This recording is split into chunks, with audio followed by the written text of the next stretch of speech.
Hey, what's up guys? What's going on? Welcome back to Kitchen Tonic. Welcome back to another brand new video on this channel.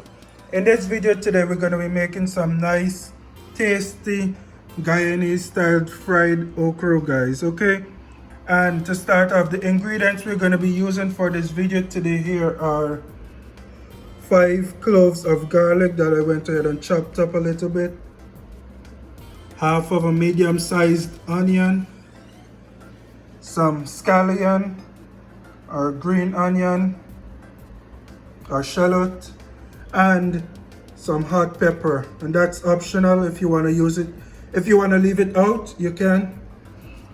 And over here I have my okra that I went ahead and cut up. Now what I went ahead and did with this okra, guys, I went ahead and washed them thoroughly. You know, you want to wash your okras, guys, before you cut them up, because as you may or may not know, okra can be very slimy. So you want to try to get rid of a lot of those slime that's in the okra. And if you wash your okra after cutting it up like this, that's just gonna bring out more of the slime, and you're not gonna have a good of a dish, guys. So yeah, you want to wash your okras before cutting them up. After washing them, you want to make sure that you pat them completely dry with a piece of paper towel. And then if you want, you can go ahead and leave them out to sit. If you have time, you can leave them to sit overnight to try to dry a little bit, so it won't have too much slime on the okra and it won't mess your dish up, guys. So yeah, that's all the ingredients we're going to be using for this video today. Quick and simple vegetarian vegan recipe.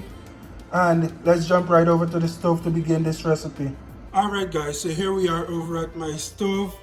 I went ahead and placed a cup, 1 tablespoon of olive oil in my pan here. And I'm going to begin by frying up all my ingredients here. I'm going to start with my onion, as well as my garlic. I'm going to leave the pepper and the scallion for a little later. I'm gonna let my onion and my garlic saute a bit and release as much flavor from them as they can, and then I'm gonna continue adding my ingredients here. Alright guys, so my onions and garlic has been sauteing in this pot here, as you can see. And what I'm gonna go ahead and do now is to add my scallion as well as my pepper to this pot here.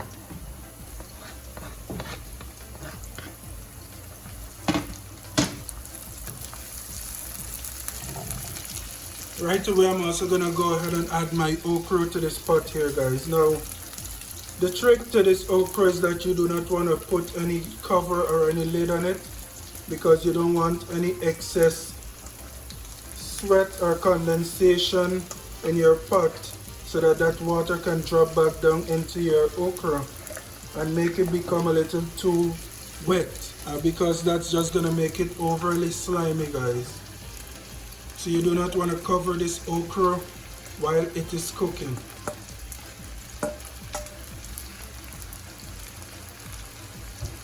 As you can see here, my okra is very dry, and that's the way we want it.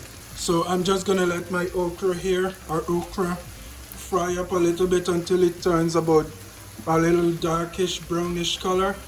And that's how you know that your okra is ready and it's finished. Okay guys?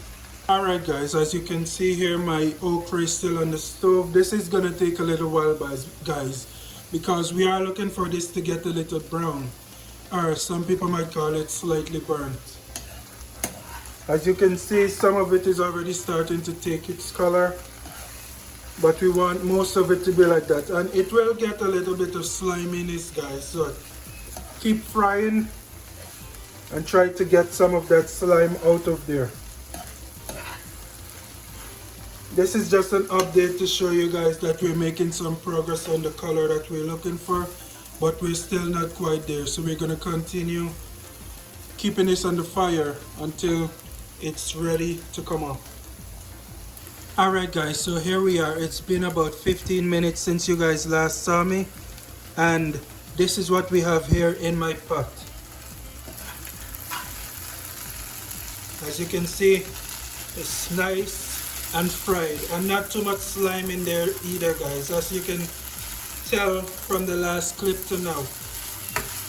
A lot of the slime has been gone. Now, if you guys want to go ahead and add some salt to taste, you can do that at this point. You do not want to add the salt in the beginning because, as you know, if you add salt to anything, it can pull or draw water out of that vegetable.